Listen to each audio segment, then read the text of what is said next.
Kenapa Pak? Baterai handphone disatuin. Baterai pap. Iya, ini baterai vape Handphone ditas. disatuin sama handphone. Waduh, terbakar ya. Aduh, hati-hati ya untuk yang suka main vape. Viral, baterai cadangan vape terbakar di dalam tas. Mantel juga ikut terbakar. Baterai cadangan rokok elektrik atau vape milik seorang pria terbakar.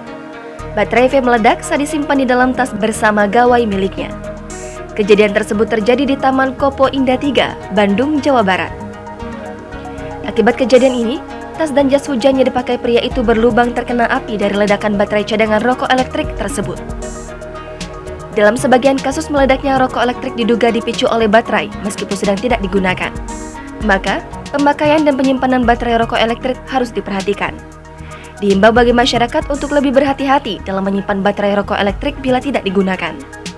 Aduh, hati-hati ya untuk yang suka main vape. Itu baterai cadangannya jangan disimpan di mana saja, jangan disatuin sama HP atau di bagasi motor. Ini lihat kejadian di TKI tadi sampai-sampai bisa mencelakakan kendaraannya juga. Terima kasih. Terbakar ya, makasih. Jangan lupa subscribe, share, komen, dan like ya.